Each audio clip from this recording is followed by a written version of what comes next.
Amerika Serikat dan Zionis Israel diduga sengaja mengorkestrasi serangan palsu atau false flag operation ke sejumlah target di negara Teluk. Diduga berbagai cara dilakukan untuk membentuk opini publik bahwa Iran sengaja menyerang target sipil di negara-negara tetangga untuk menciptakan permusuhan dunia Islam. Kita akan membahasnya bersama analis Timur Tengah Faisal Assegaf. Mas Faisal, selamat malam. Selamat malam Mas Iqbal, apa kabar? Baik, dan juga analis geopolitik Dina Sulaiman. Mbak Dina, apa kabar? Baik, alhamdulillah Mas Iqbal. Baik, terima kasih sudah bergabung dengan Prime Time News. Mas Faisal, yang terkini update kasus kilang minyak Aramco di Arab Saudi. Nah, sebenarnya kalau kita flashback, Saudi sejak awal sudah menegaskan ya, bukan Iran pelakunya. Nah, relevansinya, seberapa kuat dugaan false flag operation di kasus tersebut, Mas Faisal?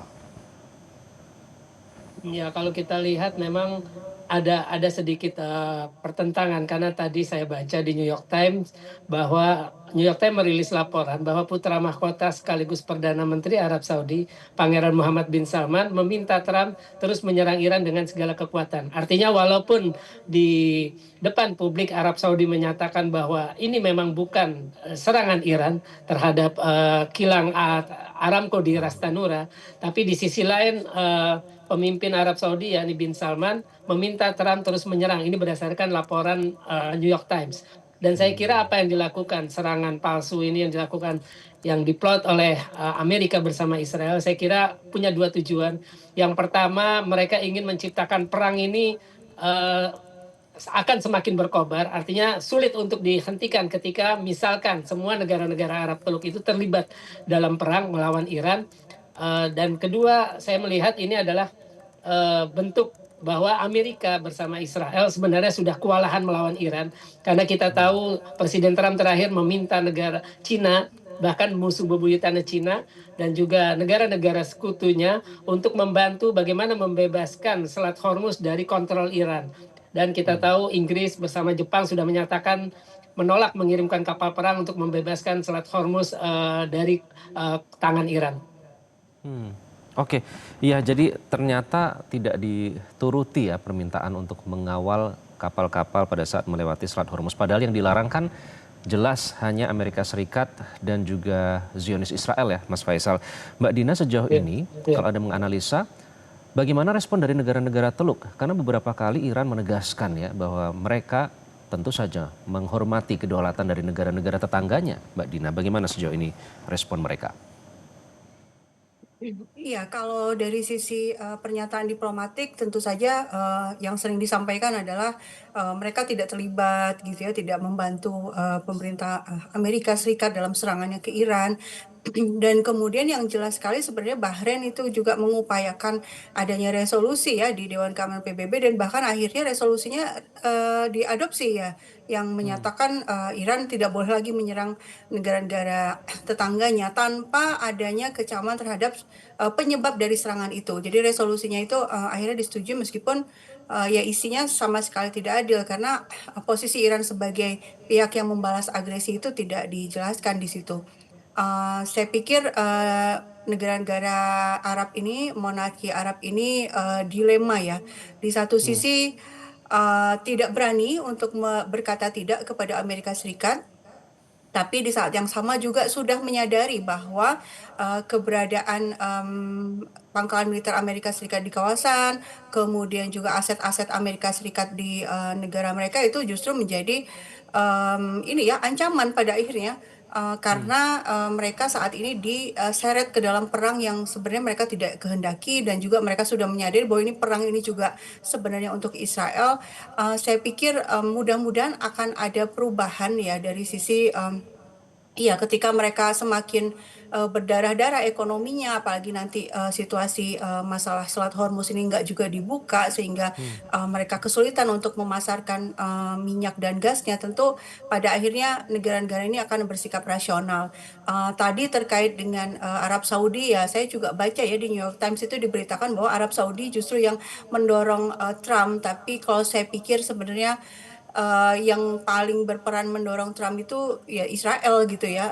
Sejak awal kan Israel menjanjikan Iran itu akan bisa diruntuhkan hanya 48 sampai 72 jam dengan cara membunuh pemimpin tertingginya. Saat ini ternyata Amerika Serikat justru terjebak dalam sebuah perang yang mereka sendiri sudah tidak tahu bagaimana cara menghentikannya tanpa kehilangan muka. Sehingga dalam situasi ini kita melihat Amerika Serikat powernya betul-betul sudah nyaris rontok ya, apalagi negara-negara sahabatnya tidak mau ya menolong meskipun Trump sudah terbuka meminta bantuan, ternyata tidak datang menolong. Betul. Ini menunjukkan betul-betul Amerika Serikat sekarang tidak dihargai lagi ya oleh negara-negara kuat Dan sesama bahkan misalnya negara sudah Eropa, mulai apalagi di ini negara-negara monarki tentu sekarang ya. sudah mulai berpikir ulang ya untuk memposisikan diri yang secara tepat di hadapan Amerika Serikat. Apalagi sudah mulai ditujukan terang-terangan ya Mbak Dina, kalau kita lihat sikap dari Spanyol kemudian Inggris ya sekarang yang sudah ragu begitu pada saat dimintai bantuan oleh Amerika Serikat. Nah, kita kembali ke soal dugaan false flag operation. Mas Faisal, Komando Pusat Amerika Serikat mengakui menggunakan drone Lucas yang kalau melihat bentuknya dan speknya ini menduplikasi plug ya drone Shahid buatan Iran dalam Operation Epic Fury saat menyerang Iran. Ada relevansinya tidak menurut Anda dengan dugaan false flag operation ini, Mas Faisal? Ya tentu saja ada relevansinya karena tadi kesamaan bentuk, kesamaan yang lainnya dengan pesawat nirawak kamikaze Shahid 136 milik Iran. Jadi seolah-olah nanti ketika serangan dilakukan oleh pesawat nirawak Lucas itu bisa ditimpakan kepada Iran. Tapi yang menarik ada pernyataan dari Sekretaris Dewan Keamanan Nasional tertinggi Iran, Ali Larijani kemarin, bahwa dia mengklaim Zionis Amerika, geng Zionis yang dipimpin oleh Epstein, penjahat pedofil itu sedang merencanakan serangan 11 September. Nah, kalau kemungkinannya kalau misalkan kita lihat yang selama ini jadi target baik juga oleh serangan Iran terhadap pangkalan militer Amerika, ini yang menarik. Kalau saya sih mengira kalau misalkan itu 11 September, kalau kita tahu 11 September 2001 itu adalah gedung World Trade Center, menara kembar di kota New York, mungkin kalau memang klaim Larijani itu akan terjadi, bisa jadi yang terjadi adalah serangan 11 September mirip 2001 itu bisa jadi menargetkan Burj Khalifa, karena kita tahu Burj Khalifa adalah ikon di Dubai, gedung tertinggi di dunia sekitar 800-an meter. Ya itu kita akan melihat apakah benar klaim dari Larijani itu sendiri, tapi yang jelas serangan palsu yang dituduhkan kepada Iran itu saya yakin ada benarnya, karena kita tahu ketika Ras Tanura diserang, kemudian Ras Lavan di Qatar, itu ada berita yang menyebutkan bahwa aparat keamanan Arab Saudi bersama Qatar menangkap beberapa agen Mossad yang ingin menanam bahan peledak atau bom di tempat-tempat strategis. Oke, baik. Apalagi sekarang informasi itu sudah tidak bisa dibendung ya. Tidak seperti kejadian 9/11 pada saat itu. Kita lihat banyak analis dan juga pakar yang ternyata mengumpulkan berbagai bukti, baik itu yang sudah dihimpun secara saintifik maupun secara dokumentasi, siapa yang ternyata berada di balik 9/11. Nah, Mbak Dina, kalau kita melihat seperti itu, ada dugaan orkestrasi yang disebut. Soal Selat Hormuz ini kan, apakah menurut Anda sudah diantisipasi sebelumnya, oleh karena itu dilakukan berbagai daya upaya untuk mengantisipasi jika ternyata yang ditakutkan, dikhawatirkan benar-benar terjadi dan sekarang memang terjadi. Kapal Amerika Serikat dan juga Zionis tidak bisa masuk sama sekali. Nah, apakah ini kalau kita urut-urutkan tujuannya ke situ sudah diantisipasi sebelumnya, makanya diciptakan false flag operation, Mbak Dina?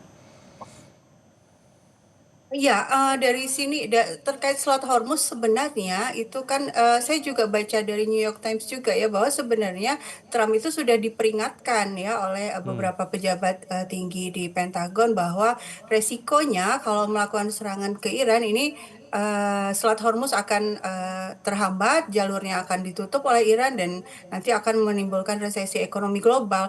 Tapi kan Trump lebih percaya kepada dia sendiri yang mengaku ya, lebih percaya pada Kushner dan Betul. Witkoff gitu kan, dan mengira tidak akan perlu mengkhawatirkan Selat Hormuz. Karena ya dalam waktu singkat dia memperkirakan Iran akan tumbang ketika pemimpinnya dibunuh. Sehingga kalau saya lihat ini memang tidak ada antisipasi ya. Artinya apa? Kelihatan dari kefrustasian Trump sehingga sampai harus meminta tolong kepada negara-negara yang tadinya dianggap sebagai temannya, dan kemudian juga bahkan juga mengatakan ke televisi Israel juga mengatakan ini kan sebenarnya bukan urusan kami gitu loh. Selat Hormuz tuh kami nggak ada kepentingan di Selat Hormuz ya. Kalian Oke. sendiri yang harusnya menjaga. Artinya udah memang kelihatan sudah kebingungan dan tidak Ya. punya Mbak Dina, karena exit waktunya plan ya sudah untuk habis, saya urusan ingin tanya Hormuz sedikit ini. singkat mumpung Anda berbicara soal frustasi nih. Ada pernyataan Trump yang menarik ya, katanya akan menyerang Pulau Kursk just for fun. Nah, ternyata ditanggapi serius oleh Iran. Anda melihat pernyataan itu dikeluarkan oleh seorang presiden negara besar yang bisa menimbulkan implikasi pada saat didengarkan oleh negara lain. Anda memandang itu apa? Bagaimana bisa melakukan statement seperti itu, Mbak Dina? Tanda apa itu? Iya, kalau saya pikir Trump itu memang dari sisi cara bicaranya memang sering semaunya ya. Eh, artinya artinya apa ya? Ya kita melihat bahwa dia tidak kompeten ya sebagai seorang presiden gitu ya. Dia melakukan hal-hal yang sangat impulsif dan berkata-kata, menulis di media sosialnya juga dengan sangat impulsif, semaunya saja, tidak memikirkan dampaknya. Tapi ini justru membuat publik dunia semakin tidak simpati kepada Amerika Serikat kan gitu ya. Dan juga kalau rencananya betul-betul dilakukan, misalnya melakukan mengirimkan marinir ke Pulau Kursk ini, itu juga sebenarnya kan banyak yang berkepentingan ya, karena minyak Iran itu sebagian besar kan lewat pulau itu, baru kemudian ke Selat Hormuz, baru kemudian ke pasar internasional. Dan yang membeli itu kan sebagian besar China. Artinya China juga akhirnya akan terbawa juga dalam situasi ini, sehingga ya itu hanya Oke, memperparah situasi buat Trump sendiri ya ketika dia baik. berbicara yang tidak mengikuti etika diplomatik seperti itu. Baik, kita nantikan karena this is serious, this is not just for fun ya. Kita menganalisa supaya nanti tentu saja perang tidak ingin berkepanjangan. Terima kasih Mas Faisal, Mbak Dina, terima kasih sudah bergabung dengan Sama-sama Prime Mas Time Iqbal. News. Jelajahi cara baru mendapatkan informasi. Download Metro TV Extend sekarang.